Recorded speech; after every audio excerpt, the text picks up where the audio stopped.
Теспен қойына кірді өз бала. Сағына келді, қайтпаққа сені бір көріп, жаныңа жігер, жасамға жарық нұр беріп. Ақтарыл алдан сырларға толы сыр болып, жасарған жері дүниеге бүгін бір келіп. Бүгінгі біздің отандық ғылым патриоттар атты сынып сағатымызға қош келдіңіздер. Құрметті қонақтар, оқытушылар, студенттер, бүгінгі кездесу кеші біз үшін өте маңызды.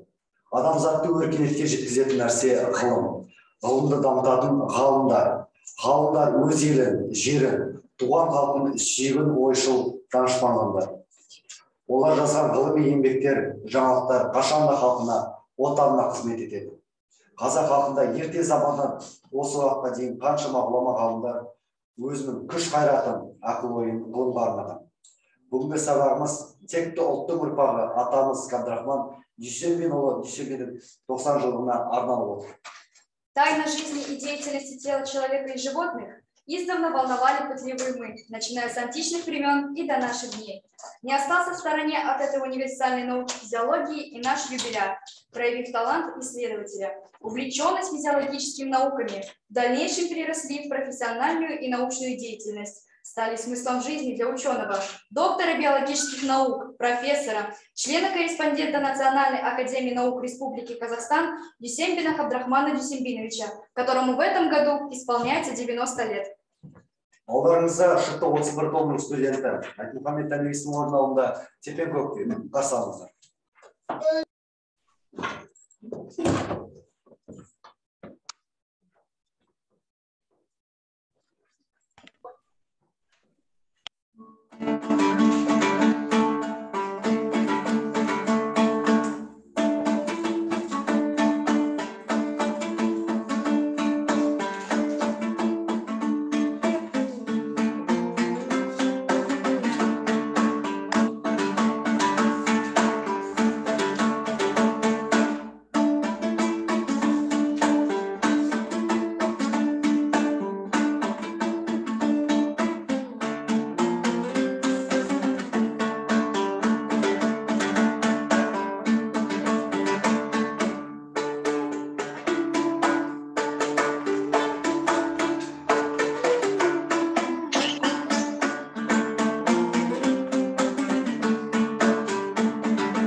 Абдрахман Дүйсенбин 1931 жылы 15 қазанда Павлодар облысы Успен ауданы Үшкөл ауылында дүниеге келген. Табалжан мектебін бітіріп 1948 жылы Павлодар педагогикалық училищесін бітірді. Содан кейін Қазақстан мемлекеттік университетінің геология және топырақтану факультетіне оқуға түсті. Абдрахман Дүйсенбинович в 1953 году, получив КАЗГУ специальность физиолога человека и животных, поступил в аспирантуру в Институт физиологии имени Павлова, Академии наук СССР в Ленинграде. В 1956 году защитил кандидатскую диссертацию на тему рефлекторное торможение молокоотдачи. В 1970 году защитил докторскую диссертацию по данной теме. В 1971 году Абдрахман Дүйсенбинович Дүйсенбин по конкурсу Государственный комитет по науке и технологиям выиграл грант и открыл лабораторию физиологии. Далее, с 1990 года являлся директором Института физиологии Академии наук Казахской ССР. В период его руководства в институте было защищено 6 докторских и 20 кандидатских диссертаций. Оқысан ғылым қорын білім аса, көңілдің тіршік басқан көзін ашар, мас болған біліміне кейбір жастар, желерге аяқ жетпес аяқ басар. Апырай, кімге аян бұл жиһанның белгісіз ұлылығын асқар асқар. Сөз кезегі колледж басшысы Шаланбаева Мираш Камзенқызына беріледі. Құрметті Абдрахман Дүйсенбинович, саламатсызба, сізді мерейтойыңызбен шын жүректен құттықтаймыз. Педагогикалық еңбек жолында сіз келешегі зор, бәсекеге қабілетті кәсіби, мықты мамандарды тәрбиелеп дайындадыңыз.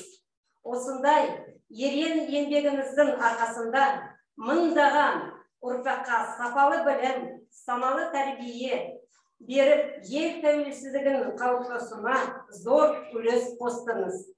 Сізді, құрметті Қабдрахман Дүйсенбинович, мерейлі тойыңызбен шын жүректен құттықтай отырып, деніңізге саулық, отбасыңызға құт береке тілейміз.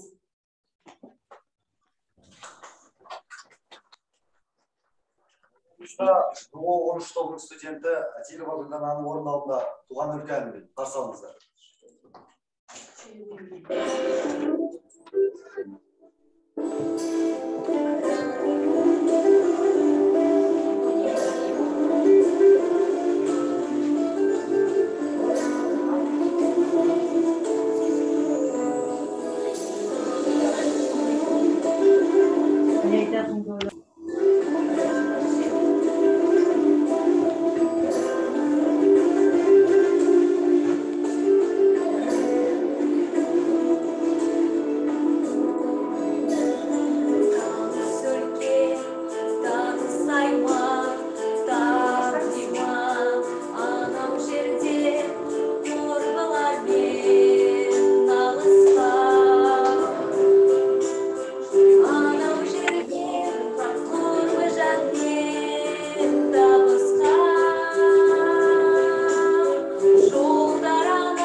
Дүйсенмен профессор Гариевпен бірлесіп отырып, Қазақстанның алғашқы ғарышкерлер Тоқтар Әубәкіров пен Талғат Мұсабаевқа арналған ғылыми бағдарламаға қатысып, адам ағзасының ғарышқа бейімдеу реакциясын зерттеген.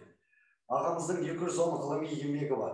Оның ішінде 4 монография, 1 оқулық және 6 әдістемелік құралдар шыққан. Адаптация, экология, лактация және эндокринология мәселелері бойынша ғылымға енгізген зерттеу еңбектері ерекше аталады. Қазіргі кезде педагогикалық білім беретін оқу орындарына арналған жасқа сай физиология және мектеп гигиенасы оқулығын біздің оқу орнында пайдаланып жүр. Осы оқулықты өз сабақтарында қолданып жүрген колледжіміздің биология және анатомия оқытушысы Алдабергенова Айгүл Бекеновнаға сөз берді.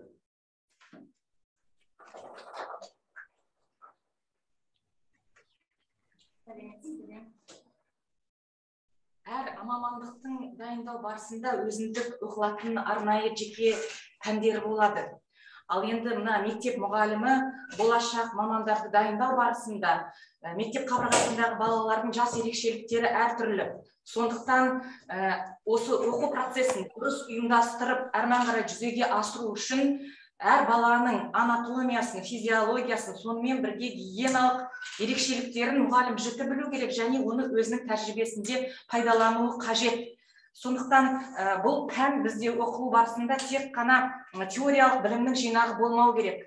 Енді Қабдырахман Дүйсенбіұлы жазған жаңағы айтылып кеткен оқулық біздің колледжімізде 3 нұсқасы бар. Біреуі оның 2003 жылы шыққаны, екіншісі мен қолымда ұсталып тұрған 2007 жылы басылып шығарылған, және үшінші нұсқасы 2018 жылы шығарылған. Және сізбен біздің колледжға сыйлық ретінде ұсынылған оқулықтарыңызды біз сабағымызда қолданып жүрміз. Енді бұл оқулықты жазу барысында Зайра Мағауияқызы Әлиақбарова сіздің жұбайыңыз туралы тоқталып кетсем де болады. Ол кісі биология ғылымдарының кандидаты, еңбегі жоғары бағаланып, Қазақстан Республикасының білім беру ісінің озық қызметкері белгісіменен 2 мәрте, еңбек ардагері медаліменен Қазақстан оқу министрлігінің және жоғары білім беру министрлігінің құрмет грамоталарыменен марапатталған.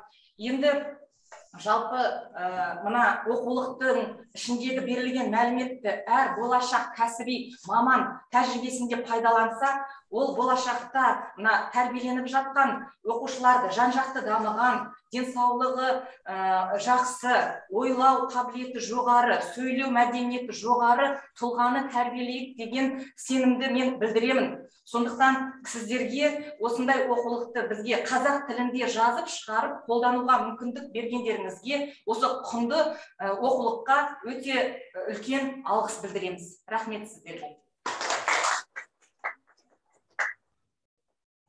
Алдарыңызда ШТ 31 тобының студенті Айтмұхамед Тәңірісінің орындауында қаза болса әдіне қарсы алыңыз.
бағып той, дос келмесек жасап жатыр ашық той. Алғашқы рет көріп тұрсың сен оны, нағыз таза осы мініне танып қой. Алғашқы рет көріп тұрсың сен оны, нағыз таза осы мініне танып қой.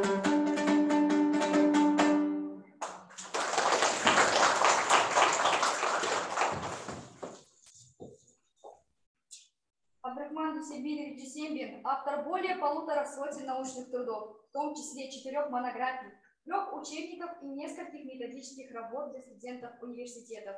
Наиболее крупные публикации: функции молочной железы у сельскохозяйственных животных, торможение и стимуляция лактации у животных, стимуляция молокоотдачи у животных, гипогалактия. Дүйсенбин Абдрахман Дүйсенбинович активно участвовал во многих научных проектах. Совместно с другими сотрудниками института он по предложению президента детского фонда «Бобек» Сары Алпысовны Назарбаевой проводил большую работу по научному обоснованию оздоровительной системы детка.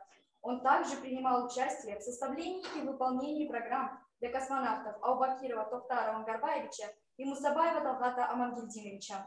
Наш почетный юбиляр Дүйсенбин Абдрахман Дүйсенбинович является действительным членом Академии профилактической медицины Республики Казахстан, академиком Международной академии интегрированной антропологии, вице-президентом Казахстанского филологического общества, советник Международной ассоциации докторов медицины Азии АМДА. Жақсының жақсылығын айт, нұртасын демекші, ғылымның көк кеңейтуге қосқан үлесі бар тұлға ретінде зиялы ғұмырын соған сабақтасып жатқан Абдрахман Дүйсенболы өнегелі өмірін, шәкірттік парызын жастардың тәлім тәрбиесіне арнап отыр. Батырда ақын жазушы, ғалым, қоғам қайраткері мен мәртебелі ұстаздар шыққан оқу ордасын бүгінгі шәкірттері болу мақсатына ие болғанымызға зор мақтан сезіммен айта аламыз. Еңбегіңіз еленіп жанып жатыр, қалаулы деп халқымыз танып жатыр. Мыңдаған түлектер қанат қомдап, қанаттарын қиялға қағып жатыр. Арқамасын қызықтың шағы қызған, жата берсін бақ артып бағыңыздан. Құрметпен ұсындық сізге сөзді, ақтарылып көріңіз ағыңыздан. Сөз кезекті Абдрахман Дүйсенбинұлы Дүйсенбинге беріледі. Ата, сізге сөз кезек.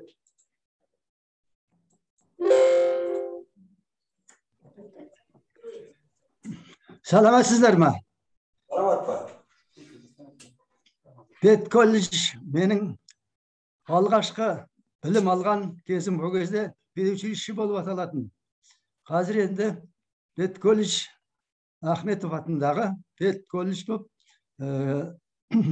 еңбек істеп жатыр. Құрметті студенттер, оқытушылар,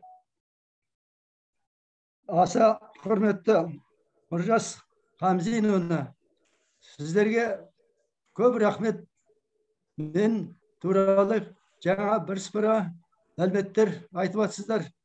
Енді бұл өмірдің, ұзақ өмірдің табысы ғой.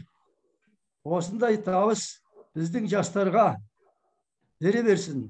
Біздің жастар, біздің келешегіміз. Құрметті студенттер, қазір сіздер осы білім саласына аяқ басып өтіп жатсыздар. Арман қарай тағы да оқыңыздар.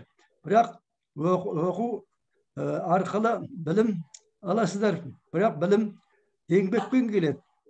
Ол тек қана бұнау партада отырып, немесе библиотекада отырып кітап оқығаннан білім әрине алынады, бірақ ол жеткіліксіз. Оның арман қарай өмірмен, тіршілікпен жалғастыру үшін еңбек істеу керек. Еңбекті арқасында сіздер үлкен білімді боласыздар, ғалым боласыздар. Ал енді білім, ғалым барлық адамдарға керек қой. Ең артығы адамдарға денсаулық керек, бақыт керек. Ал бақыт өзінен өзі келіп қона қоймайды. Ол бақытты болған адам, сол бақытты қадірлеп ұстай білу керек. Бақытты қадірлеп ұстаған адамда бақыт өмір бойы сіздердің өміріңізде болады. Сіздердің өміріңіздің жалғасы болады. Бала шағаларыңыз аман болсын, дендеріңіз сау болсын. Мынау қазіргі коронавирустан бәріміз қиналып жатырмыз ғой. Соған байланысты қазір мен айтатыным сол кездейсоқ экстремалдық әсерлерге қарсы тұру үшін адам өзі ұмтылып, өзінің қайраттылығын бекіту керек. Ол үшін дұрыс азықтану керек. Сосын далада шығып демалу керек. Басқа орындарға жиналыстар, көп адамдар жиналатын жерлерге бара қоймау керек. Бірақ еңбектеріңізден қалмауыңыз керек. Әркім өзінің оқуында болсын, еңбегінде болсын, өзінің тіршілігін бұзбай, арман қарай арттыра берсін. Конференция ұйымдастырғандарыңызға көптен көп рахмет. Аман сау болыңыздар. Аман болайық. Дендеріңіз сау болсын, болашақтарыңыз өркенде берсін. Рахмет.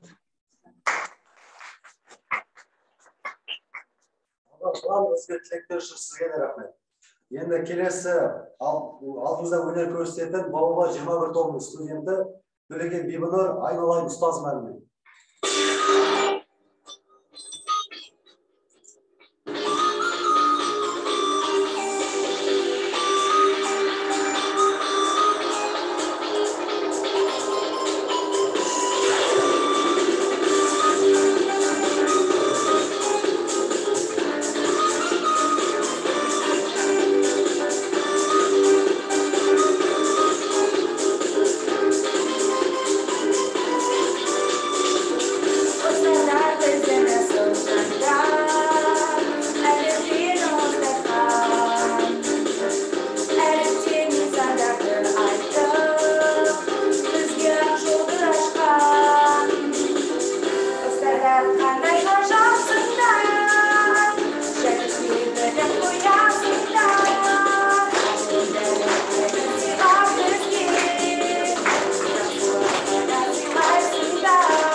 Сізден талай үлкен кіші үлкалар.